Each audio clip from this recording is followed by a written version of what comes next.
Hello friends, welcome to knowledge refreshed. Carnatic war की series में आज हम तीसरे और अंतिम कर्नाटक युद्ध पर डिटेल में चर्चा करेंगे, जो कि 1756 से लेकर 1763 के मध्य भारत में लड़ा गया था। जैसा कि आप इस चार्ट में देख रहे हैं, कार्नेटिक वॉर के क्रम में तीन कर्नाटक युद्ध हुए थे। प्रथम कर्नाटक युद्ध, द्वितीय कर्नाटक युद्ध और तृतीय कर्नाटक युद्ध। तो प्रथम कर्नाटक युद्ध और द्वितीय कर्नाटक युद्ध के वीडियो ऑलरेडी मेरे चैनल पर अवेलेबल हैं। अगर आप उसे देखना चाहें तो देख सकते हैं, जिससे आपको तीसरे कर्नाटक युद्ध को समझने में ज़्यादा आसानी होगी।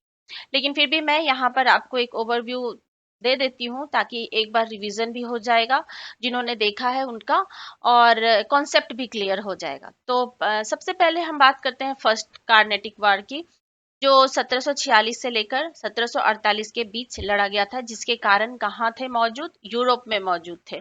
मींस यूरोप में ऑस्ट्रिया के उत्तराधिकार के कारण भारत में भी प्रथम कर्नाटक युद्ध हुए थे। यूरोप में ऑस्ट्रिया के उत्तराधिकार के कारण ब्रिटेन और फ्रांस एक दूसरे के विरोधी हो गए थे। तो जिस वजह से भारत में भी उनके बीच में कॉन्फ्लिक्ट आरंभ हुआ, जिसकी वजह से प्रथम कर्नाटक युद्ध हुआ। अब हम बात करते हैं द्वितीय कर्नाटक युद्ध की, जो कि 1749 से लेकर 1754 के बीच में लड़ा गया था। लेकिन इसके जो कारण थे वो भारत में ही मौजूद थे। भारत में हैदराबाद और कर्नाटक, ये यहाँ पर उत्तराधिकार के लिए संघर्ष था। हैदराबाद में और कर्नाटक में उत्तराधिकार के संघर्ष के कारण भारत में द्वितीय कर्नाटक युद्ध हुआ। हैदराबाद और कर्नाटक, इन दोनों जगहों पर फ्रांस और ब्रिटेन अपने अपने पसंद के शासक की नियुक्ति करना चाहते थे, जिसके कारण उन दोनों के बीच में कॉन्फ्लिक्ट हुआ, जो द्वितीय कर्नाटक युद्ध की वजह बना। और आज हम डिटेल में चर्चा करेंगे तीसरे और अंतिम कर्नाटक युद्ध की, जो कि कार्नेटिक वॉर सीरीज का लास्ट वॉर है, जो कि 1756 से लेकर 1763 के मध्य भारत में कार्नेटिक रीजन में लड़ा गया था।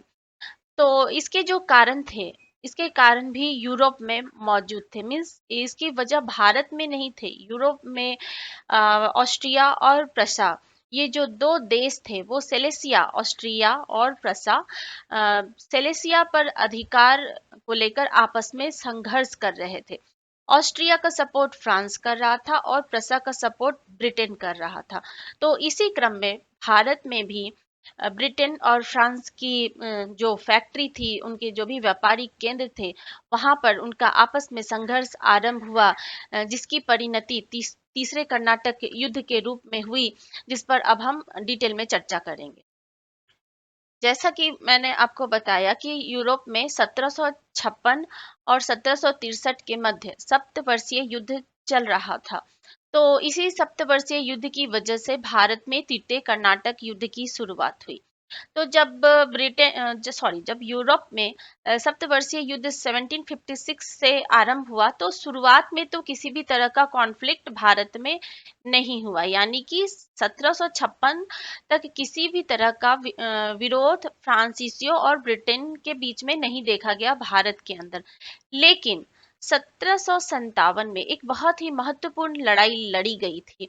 आई होप आप में से बहुत लोगों ने इसे गेस कर लिया होगा। जी हाँ, वो पलासी की लड़ाई थी। पलासी की लड़ाई थी, पलासी की लड़ाई, जो कि बंगाल में लड़ी गई पलासी की लड़ाई थी, जिसमें अंग्रेजों ने बंगाल के नवाब को बुरी तरह से परास्त किया था। और उसके बाद अंग्रेजों ने चंदन नगर, जो चंदन नगर जो फ्रांसीसियों के अधीन था, जो बंगाल में पड़ता था, उस पर भी अपना अधिकार कर लिया था। तो यहीं से, यानी कि पलासी की लड़ाई के जीत के बाद चंदन नगर पर जब ब्रिटेन ने अपना अधिकार कर लिया, तो यहीं से ब्रिटेन और फ्रांस के बीच में कॉन्फ्लिक्ट आरंभ हो गया, संघर्ष आरंभ हो गया। तो जब इस क्षेत्र पर, चंदन नगर पर ब्रिटेन ने अधिकार किया, तो बदले में फ्रांस ने भी सेंट डेविड और विजय नगरम में अंग्रेजी जो किले थे, अंग्रेजी जिसको फैक्ट्री भी कहा जाता था, उस पर अपना अधिकार कर लिया। यानी कि फ्रांस की सेना ने सेंट डेविड और विजयनगरम पर अपना अधिकार कर लिया और फ्रांस की सेना का नेतृत्व लैली कर रहे थे। काउंट डी लैली इनका नाम था, जो कि फ्रांसीसी जनरल थे, और ब्रिटेन के जो थे ब्रिटिश लेफ्टिनेंट जनरल, उनका नाम सर आयरकुट था। ये ब्रिटिश थे जनरल और ये फ्रांसीसी जनरल थे। तो जब लैली ने सेंट डेविड और विजयनगरम पर, जैसा कि मैंने बताया, अधिकार कर लिया, तो सर आयरकुट के नेतृत्व में ब्रिटेन की सेना ने भी फ्रांसीसियों पर अटैक करना शुरू किया और फ्रांसीसी के बेड़े को बहुत भारी नुकसान पहुंचाया ब्रिटेन की सेना ने। इसी क्रम में पांडिचेरी, माहे, कराइकल, ये जो फ्रांसीसियों के अधीन था, इन सारे क्षेत्र पर आयरकुट के नेतृत्व में ब्रिटेन की सेना ने अपना अधिकार कर लिया। और इसी क्रम में एक बहुत ही महत्वपूर्ण लड़ाई हुई, जिसे वांडी वॉस की लड़ाई कहा जाता है। वांडीवॉस की लड़ाई कहा जाता है, जो 1760 में हुआ था। तो जब आयरकुट की सेना ने पांडिचेरी, माहे और कराईकल पर अधिकार कर लिया, तो लैली की जो सेना थी वो चाहती थी कि वांडीवॉस पर अपना अधिकार कर ले। वांडीवॉस जो कि ब्रिटेन के पास था, जिसका एक्चुअल नाम वंदावासी था। क्या नाम था? वंदावासी था। अंग्रेज इसका प्रोनाउंसिएशन वंदावासी नहीं कर पाते थे, तो उन्होंने ही इसका नाम वांडीवास किया। जैसे कि आपको सबको ही पता है कि जब ब्रिटिश इंडिया में आए थे, तो बहुत सारे जगहों का नाम वो इंग्लिश में अलग तरीके से बोलते थे, तो धीरे धीरे उस वो ही चीजें एक्सेप्टेड हो गई लोगों को। तो वंदावासी एक्चुअल नेम था, जो ब्रिटेन के लोगों ने वांडीवॉस कहा, इसलिए बाद में इसका नाम वांडीवॉस पड़ गया और इसे वांडीवॉस की लड़ाई कहा जाने लगा। तो जो वांडीवॉस की लड़ाई थी 1760 में हुई थी। इसमें लैली वंदावासी पर अपना अधिकार करना चाहती थी। इसी क्रम में ब्रिटेन की सेना के साथ उसका युद्ध हुआ, जिसमें लैली की सेना को, यानी कि लैली को सर आयरकुट की सेना ने बहुत बुरी तरह से हराया। यानी कि जो थर्ड कार्नाटिक वॉर में वांडीवॉस की लड़ाई हुई थी, उसमें किसकी जीत हुई? ब्रिटेन की जीत हुई। और ब्रिटेन ने, यानी आयरकुट ने लैली की सेना को, यानी फ्रांस की सेना को बुरी तरह से हराया। इसके साथ ही इसे ही तीसरे कर्नाटक युद्ध की लड़ाई भी कहा जाता है, या वांडीवॉस की लड़ाई भी कहा जाता है। जैसा कि मैंने आपको पहले भी बताया कि सप्तवर्षीय सप्तवर्षीय युद्ध चल रहे थे। कहाँ पर चल रहे थे? यूरोप में चल रहे थे। यूरोप में चल रहे थे सप्तवर्षीय युद्ध। उसी का एक रिजल्ट था थर्ड कार्नेटिक वार। तो जैसे ही सप्तवर्षीय युद्ध खत्म हुआ, तो भारत में भी एक तो अंग्रेजों ने फ्रांसीसियों को बुरी तरह से जगह जगह पे हराया था, तो भारत में वैसे भी फ्रांसीसी कमजोर पड़ गए थे। और दूसरी तरफ जब सप्तवर्षीय युद्ध कमजोर हो गया, जब उनकी संधि हो गई, जिसको पेरिस की संधि कहा जाता है, पेरिस की संधि, तो ब्रिटेन के मध्य और फ्रांस के बीच एक संधि हुई 1763 में। इसके साथ ही तीसरे कर्नाटक युद्ध की भी समाप्ति हो गई।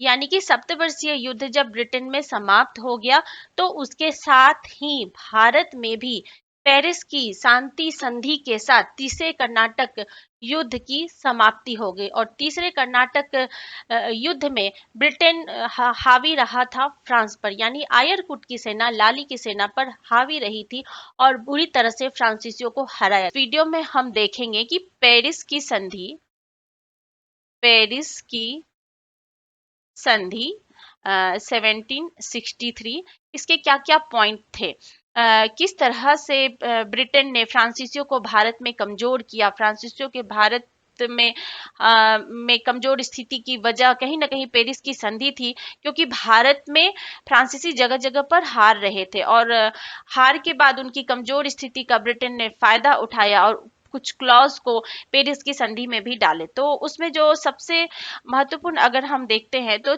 चंदन नगर और पांडिचेरी, चंदन नगर जो कि बंगाल में था, और पांडिचेरी, ये दोनों एरिया फ्रांसीसियों को वापस कर दिए गए ईस्ट इंडिया कंपनी के द्वारा। यानी कि उन्हें बंगाल का चंदन नगर और पांडिचेरी वापस कर दिया गया, लेकिन कुछ शर्तें रखी गई फ्रेंच ईस्ट इंडिया कंपनी के साथ। कि सबसे पहली कि वो किलेबंदी नहीं कर सकते थे।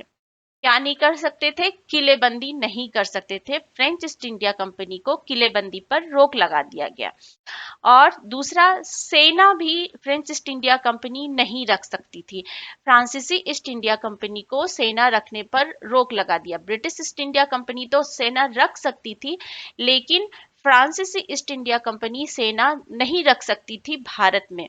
और इसका परिणाम क्या हुआ कि फ्रांसीसी ईस्ट इंडिया कंपनी सिर्फ व्यापारिक कंपनी बनकर रह गई। कैसी कंपनी बनकर रह गई? व्यापारिक कंपनी, यानी ये सिर्फ बिजनेस कर सकती थी भारत में, और कोई पॉलिटिकल एक्टिविटीज नहीं कर सकती। तो ये हमने देखा कि पेरिस की संधि के क्या क्या क्लॉज थे। अब हम देखेंगे कि आखिर भारत में जो तीसरा कर्नाटक युद्ध हुआ, उसमें फ्रांसीसियों के हार के कारण क्या थे। जैसा कि हमें पता है कि फर्स्ट कार्नेटिक वॉर में कर्नाटक के जो युद्ध हुआ था, प्रथम वाला, उसमें फ्रांसीसी लीड कर रहे थे। सेकेंड कार्नेटिक वॉर के मध्य तक फ्रांसीसी लीड कर रहे थे, लेकिन आखिर तीसरे कार्नेटिक वॉर में ऐसा क्या हुआ कि फ्रांसीसी हार गए। तो अब हम हार के कारण देखते हैं। हार के कारण, यानी कि फ्रेंच कंपनी के हार के आखिर क्या कारण थे। तो सबसे पहला जो है वो east India, French east India company का गवर्नमेंट कंपनी होना। गवर्नमेंट कंपनी होना। जो फ्रांसीसी ईस्ट इंडिया कंपनी थी, मैंने पहले भी बताया है पहले की वीडियो में, वो एक गवर्नमेंट कंपनी थी। तो इससे क्या होता है कि उनके डिसीजन मेकिंग में अंतर था।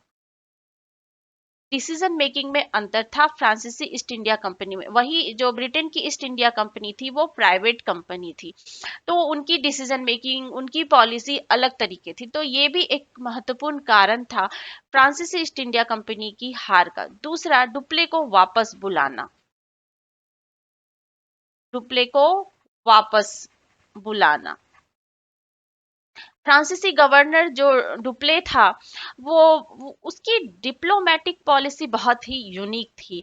उसी की पॉलिसीज की वजह से, उसी के उठाए कदम की वजह से प्रथम कर्नाटक युद्ध में फ्रांसीसियों को जीत मिल रही थी, और द्वितीय कर्नाटक युद्ध के मध्य तक उनकी स्थिति मजबूत बनी हुई थी। लेकिन जब द्वितीय कर्नाटक युद्ध स्टार्ट होता है, तो रॉबर्ट क्लाइव की एक चाल की वजह से फ्रांसीसियों की हार हुई, और उसके बाद किस तरह से क्लाइव ने फ्रांस की सरकार के कुछ करप्ट मंत्रियों को पैसे देकर डुप्ले को वापस बुला लिया, ये फ्रांस के गवर्नमेंट की सबसे बड़ी भूल साबित हुई, और फ्रांसीसियों की स्थिति भारत में कमजोर होने का एक मुख्य कारण बनी। तो डुप्ले को वापस बुलाना। और तीसरा अगर हम देखें तो नेवी की पावर। तो फ्रांसीसियों की जो नेवी की जो पावर थी, वो ब्रिटेन की तुलना में कमजोर थी। अपनी सर्वश्रेष्ठ नेवी पावर की बदौलत, यानी कि सर्वश्रेष्ठ नौसेना के बदौलत, ब्रिटेन की ईस्ट इंडिया कंपनी ने क्या किया? फ्रांस और भारत के बीच के संपर्क को बिल्कुल तोड़ कर रख दिया। यानी कि जो भी इंपॉर्टेंट संसाधन थे या हथियार थे, उनकी आपूर्ति फ्रांस से भारत में नहीं हो पा रही थी, जिसकी वजह से भी फ्रांसीसियों की स्थिति भारत में कमजोर पड़ी और उनकी हार का कारण बनी। साथ ही अगर हम देखें तो हम देखते हैं कि ईस्ट इंडिया कंपनी के पास 3 महत्वपूर्ण एरिया थे: बंबई, कलकत्ता और मद्रास। तो ये 3 एरिया पर इनका इनका कंट्रोल था। और 1757 में जो पलासी की लड़ाई हुई थी, उसके बाद बंगाल के राजस्व वसूली का जो इन्हें अधिकार मिला, जिस राजस्व का उपयोग, जो धन और संपत्ति उनको मिली कलकत्ता से, बंगाल से, उसका उपयोग उन्होंने फ्रांसीसियों को हराने के लिए भी किया और आगे चलकर उसी धन का उपयोग भारत में विजय स्थापित करने के लिए भी किया। तो इस तरह हम देखते हैं कि बंबई, कलकत्ता और मद्रास, ये 3 एरिया पर ब्रिटिश ईस्ट इंडिया कंपनी का अधिकार होना उनकी जीत के लिए एक महत्वपूर्ण कारण बनी। वहीं अगर हम देखते हैं तो फ्रांसीसियों के पास केवल पांडिचेरी था, तो सिर्फ पांडिचेरी था, जिसको भी अंग्रेजों ने अपने कब्जे में बीच में ले लिया, जो कि उनके पास फिर कोई एक ऐसा स्थान ही नहीं बचा जिससे वो उससे संघर्ष करते या फिर संसाधनों की आपूर्ति कर पाते। साथ ही फ्रांसीसियों की हार का एक महत्वपूर्ण जो कारण था, सेनापतियों में श्रेष्ठता का अभाव। सेना सेनापतियों में श्रेष्ठता का अभाव था। लाली की जो डिसीजन मेकिंग पावर थी वो आयरकुट की तुलना में कम थी। उनकी डिप्लोमेटिक पॉलिसी आयरकुट के जैसी नहीं थी, जिसकी वजह से, और लाली बहुत एग्रेसिव स्वभाव के भी थे, जिसकी वजह से भी, जो कि कहीं ना कहीं फ्रांसीसियों के हार का कारण बनी। लाली की जो डिसीजन मेकिंग थी वो भी फ्रांसीसियों की हार का एक कारण बनी थी। तो सेनापतियों की श्रेष्ठता का अभाव, ये भी तीसरे और अंतिम कर्नाटक युद्ध में फ्रांसीसियों की हार का मुख्य कारण था। अब हम देखेंगे कि भारत पर आखिर इसका क्या प्रभाव पड़ा और कर्नाटक युद्ध का महत्व क्या है, और भारत पर इसका असर क्या हुआ। तो अगर हम देखें तो सबसे महत्वपूर्ण जो असर हम देखेंगे भारत पर पड़ा, कि महत्वपूर्ण जो इसके प्रभाव थे वो था कार्नेटिक रीजन में ईस्ट इंडिया कंपनी का वर्चस्व स्थापित हो जाना। अब कार्नेटिक रीजन में ईस्ट इंडिया कंपनी का वर्चस्व स्थापित हो गया और एक ओनली ईस्ट इंडिया कंपनी ही एक पॉलिटिकल पावर रह गई भारत में। कैसी political power? East India company, उन्होंने फ्रेंच को समाप्त कर दिया, सबको धीरे धीरे, डच थे सब समाप्त हो चुके थे, तो भारत में सिर्फ पॉलिटिकल पावर के रूप में कोई कंपनी अगर रहती है तो ब्रिटिश ईस्ट इंडिया कंपनी ही रह जाती है, और वो सर्वश्रेष्ठ यूरोपियन कंपनी बनकर उभरी भारत में।